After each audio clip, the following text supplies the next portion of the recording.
Santos, to talk about matters politics and on a different conversation touching on ODM leader Raila Odinga. Now on Saturday, Odinga hosted over 700 elders drawn from the Kikuyu community at his father's compound in what was anticipated to be his crowning as Central Region's presidential choice. Despite the resolutions staying clear of the 2022 political contest and instead focusing on the BBI report, the writing is on the wall for a huge political engagement. Now let's take a look at that story by Kevin Ogutu before we talk about the man that many say has mastered politics of Kenya. It was song and dance of its kind, one that tells the guest how it is done. Music was still on, but this time round from the Central Region of Kenya. It was a much-anticipated meeting that was, on the face of it, supposed to pass as cultural exchange. And for this reason, the host avoided the 2022 political contest all through his speech. We have the Luhyas, the Kalenjins, the Kambas, the Maasai, the Turkanas, the Ndorobos, the Mijikenda, the Kisii, all the 42 tribes of our country. Unity in diversity is the richness of our country. We have a country that is rich in culture, our cultural heritage. If you bring these people together, we can create a great country. However, this did not stop the political class from exposing what could be cooking between the two communities as the clock ticks to 2022. Your Excellency, tumeungana Nairobi kama Jubilee na ODM na tukasema Nairobi hatutapiganishwa tena, tutakuwa one team to unite Nairobians. If you thought that you are going to use the differences, the perceived differences between Kikuyus and Rose to ascend to power, sir. For Nyanza leaders like Migori Governor Zachary Okoth Obado, the move to initiate a long-term intergenerational peace and harmony between communities is what Kenya needs. Ukienda Migori utapata jamii kubwa ya Wakikuyu ambao wanafanya business huko. What they need is peace, love, and that unity that we are now talking about here. Kevin Ogutu, KTN News. So ODM party leader Raila Odinga has clarified that the meeting on Saturday with a delegation from Mount Kenya region was not intended to endorse him as President Uhuru Kenyatta's successor. Speaking at a fundraiser in Bondo, Raila accused some people of blowing the visit out of context. Now others who spoke at the SCK Church in Bondo included Senator James Orengo and businessman Jimmy Wanjigi. Walikuja kututembelea kama marafiki na wakaja hapa na nyoyo kunjufu na wakaleta urafiki hapa na wakasema ya kwamba hii urafiki sio tu ya makabila wawili ati Wakikuyu na Wajaluo, lakini urafiki nataka enee katika taifa letu lote, makabila 44 zote za Kenya wawe marafiki, waungane pamoja ili Kenya iweze kutembea kama nchi moja. Hii ndio sababu ya mkutano ya jana. Naona waandishi wa habari wengine wanasema ati jamaa walikuja hapa ati kuteua Raila si nini. Hapana. Mseme ukweli. Hakuna mtu alisema mambo kama haya. Hakuna yote ambaye alisema haya. Wale waliongea walikuwa hapa kama marafiki tu na vile waliongea kama marafiki wetu hapa. In Kenya today, and I want to say this without fear of contradiction, there are people who want to enjoy being in President Uhuru's government, but they are working every day to bring President Uhuru down. They are inside, but they are also saying they are outside. I am very proud of what is happening in the country. I didn't want to call anybody by name, lakini the hustler community is the 5th column trying to bring this great job that President Uhuru Kenyatta and Raila Odinga want us to do, the BBI and the 4 big agenda that you know and has been explained to you. Wengine sasa wanatishwa na vitu kidogo hapa. Ati wanazuia mkutano, sijui ni nini. Tulilia hiyo maneno zamani sana na walikuwa wanapiga makofi. Sasa tunanyamaza tu. Hiyo ni yao. Hiyo ni yao. Wakati hata sisi tulikuwa navamiwa nyumbani walikuwa wanafanya namna hii. Piga hiyo mtu. Hiyo ni yao. So you've had different sentiments from the people who attended that meeting that was held in Bondo, and I'd like us to bring in now political analyst who's also a lawyer, that is Dunstan Omari, joining us virtually, but also we are expecting to have another political analyst, Gabriel Mudhuma, just to join us in this conversation. So, Wakili, let's begin with what transpired in Bondo. Raila, having a meeting with some delegates from Central Region. And we also saw some politicians, like the Deputy Governor of Nyeri in that meeting. We saw businessman Jimmy Wanjigi in that meeting. We saw Maina Kamanda also in that meeting. Is this it for Raila Odinga?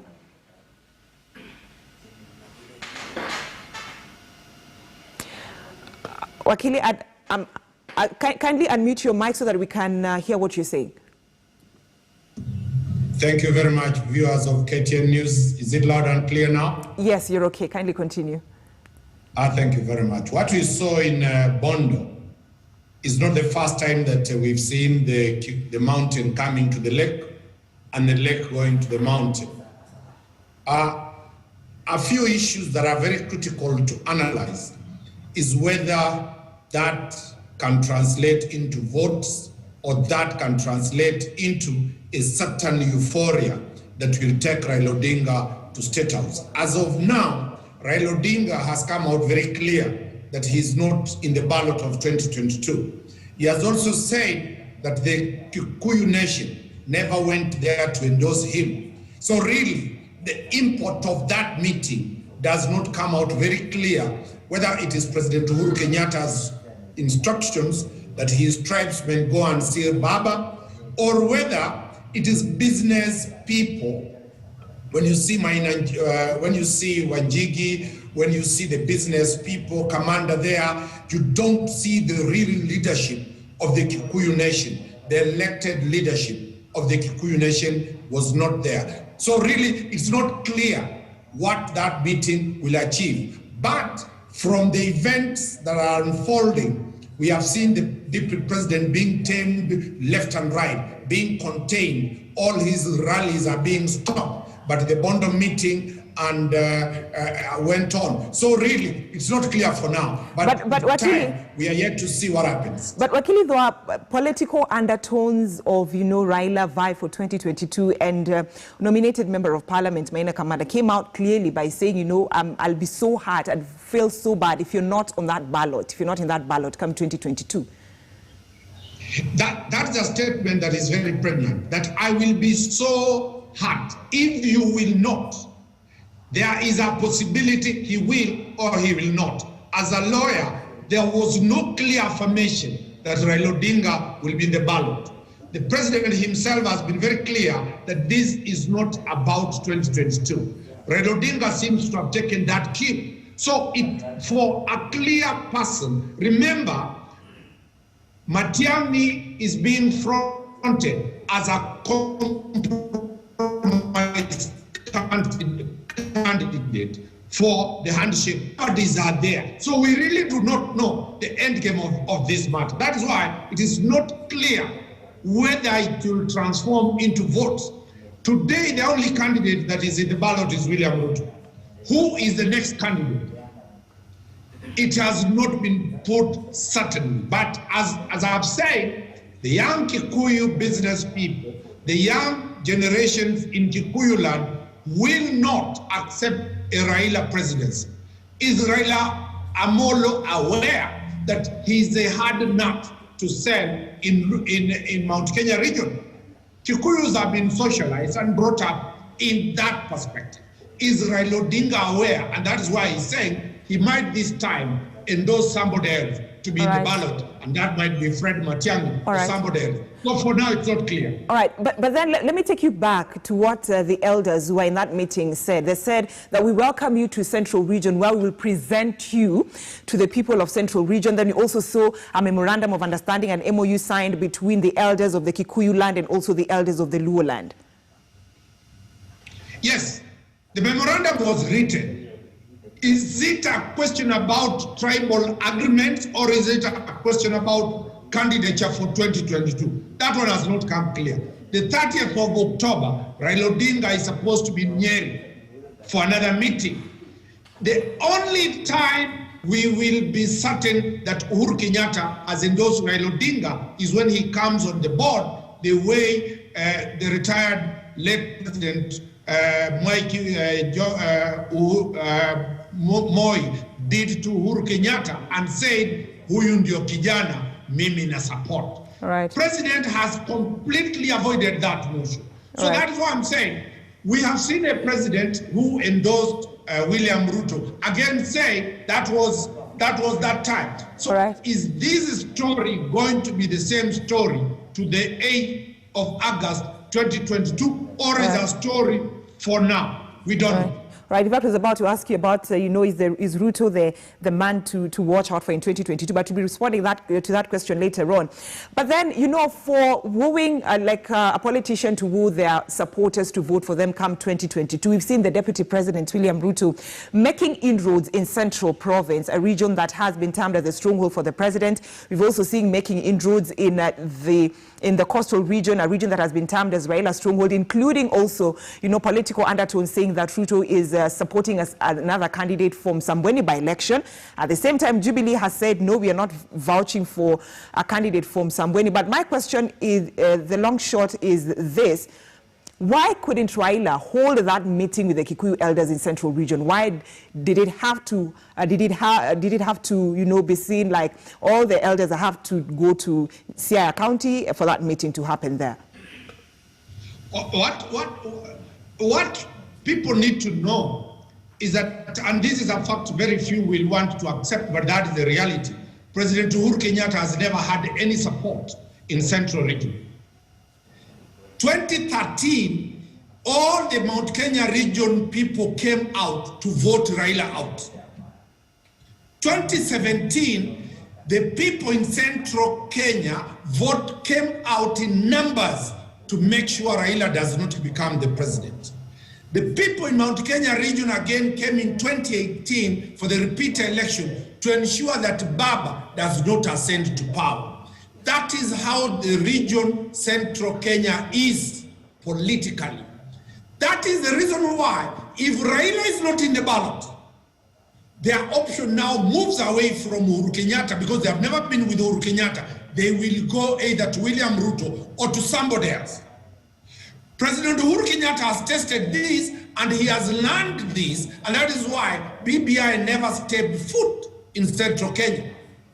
To date, Raila Odinga must look for a way to step foot in Central Kenya and hold a rally. That is why in Murang'a we see wars erupting whenever there is William Ruto in that area. So the question that every analyst is asking, will the Kikuyu people who now have no candidate have the freedom to decide who to vote for? They have always been forced to vote against Raila Odinga, which means they have never voted for a choice of theirs. That is the reality that everybody is facing today. When you look at the people who went to Bondo, none of them controls a serious constituency of votes in Central Kenya. Where is the soul of the Mount Kenya people? So it's a very hard question until we reach that time. So is Ruto the candidate to beat in 2022? It depends on who he'll compete with. I will tell you for free, if Ruto is pitted against Raila Odinga, the possibility that Mount Kenya region again will vote to the last woman and last man against Raila Odinga is 80%. But if it is a third party, then the Mount Kenya region might vote for third party who is not Raila Odinga. So in my own view, the question about whether Mount Kenya belongs to William Ruto or it does not belong to Raila Odinga will depend on who will be carrying the ticket against William Ruto. All right. Now, it is premature to say whether the noise we see of wheelbarrows in Central Province will translate into tangible, countable votes at Bomas of Kenya, or it is because right now there is no candidate. But then, Wakili, you know, it looks like this. It's like a two-man horse race between Ruto, the deputy president, and Raila indirectly. Because yes, he's not come out to say that he'll vie in 2022, but he's a footman. You know, on the ground, the political leaders allied to Raila Odinga have always said that he will be on the ballot. But for Raila to come out and say that if you're not confident, if you don't have confidence in the government that you're serving in, if you're not supporting what your leader is doing, just resign. There are two issues that I'm looking at very critically and several timings. Baba has never come out clearly that he'll be in the ballot.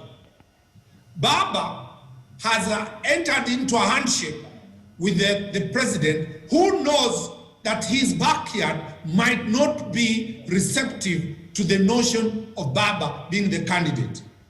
Baba, when he was in Bondo, where was Matiang'I Fred? For the first time, you saw Matiang'I on top of a campaign vehicle, rallying his key people around the table that let people respect him. Is there a conspiracy between Baba and President Uhuru Kenyatta to let Fred become the candidate, the candidate of choice? These two timings, Dr. Matiang'I, Baba were not at Uhuru Park, were not at our State House for the prayer meeting. They were busy galvanizing their support base. The two of them happened to come from Nyanza. Baba comes from Luo Nyanza, Fred Matiang'I comes from the Kisii part of Nyanza. Is there a conspiracy? Remember, Baba has tried to sell Gideon Moi. Baba has tried to prop up Musalia Mudavadi. Baba has tried to prop up Kalonzo Musyoka. Baba has tried to prop up Muhisa Kitui. Now Baba seems to be the only candidate, but he has not come out very clear to say who it is. For delivery, for the vote, and 8 million votes in Mount Kenya region is a serious constituency. Who is likely to get these votes? Can these votes go to Baba? And talking about... If they go to Baba, Baba will be in State House today. And talking about wooing the central region voters, so is Ruto strategically, you know, Ruto is strategically engaged in the activities designed to show the difference between him and the president through his political activities that we have seen. So it's like it's gloves off. I will continue with my political campaign as much as it's still far, even if you're telling me don't do this, do that. I've answered that question that William Ruto, the moment he's being denied to go to Central Province, the more he's becoming popular. But that can be a facade so long as if Baba will be in the ballot. I've said the president, the Kikuyu nation has never rallied behind the president because they want to vote for him. 2013, they rallied behind the president because they believe it is Baba who took their son to the ICC. They came out very clearly. In 2013, 2017, they rallied behind the president in order to chase Baba from snatching what rightfully belongs to them. In 2022, if Baba will be in the ballot, and this, remember, the president has the benefit of NSIS. The president has the benefit of all the intelligence apparatus. The handshake might be a very hard question to sell in Central Province if Baba becomes the candidate. In my own perspective, there is likely to be one guy somewhere, one lady hidden somewhere, who will represent the interests of Mount Kenya region and interests of the Luo nation and other parts of the country. And in my own perspective, Baba might be looking at it and say, look, the people telling me to contest are Murade. Murade controls no vote other than 10 or 20 votes in central Kenya. Commander does not have a constituency. Kioni does not have a constituency other than a few votes in his constituency in Kipipiri. Wanjigi does not have any human constituency. He has a capital constituency in form of resources. So in my own view, if there is a working of a third person other than Baba, William Ruto will be completely outwashed. And if you look from William Ruto's point of view and his people, they are really seducing Baba to be in the ballot. The reason being that when Baba is in the ballot, they will invoke the fear, the paranoia, and the animosity between the Kikuyus and Baba, and they will likely succeed. And so, Baba and the president must be aware of that. So in a minute, because we need to wind up, just in a minute, kindly answer this question. So what options does the president have? And when I'm asking this, it's because the first one has to do with the possible catastrophe outcomes of Ruto's actions. The president has several options. He's the head of state and the commander-in-chief of the armed forces. He can utilize the state machinery to subdue William Ruto. That one he has done successfully. William Ruto has been succeeding because he has been having direct contact with the voters. The president has now come out clearly to block William Ruto from accessing the borders, the voters directly. Two, the president now must unleash his preferred candidates. If it is not Raila Odinga, then he should release Mukhisa Kitui, if that is his candidate, Fred Matiang'I, that is his candidate, Musalia Mudavadi, that is his candidate. There is no more time to wait. Remember, Brenda, the question about the Agenda 4 has been forgotten. 2022 is here, and from the reaction, the way things are, the ground is pregnant, waiting for political messages. The ground is not pregnant to hear Agenda 4, to hear development of roads. The ground has been toxic. And therefore, the president, and as I've said, I have seen the president test with Tobiko going to the ground. We have seen Balala going to the ground. We have seen Matiang'I going to the ground. Is the president preparing to unleash his preferred candidate, the man or the woman, face William Ruto? All right, thank you so much. Dunstan Omari, political analyst, who's also a lawyer, talking to us about, the Raila equation, actually, and taking us to another commercial break here on KTN News Center. I'll be right back with more news making the headlines.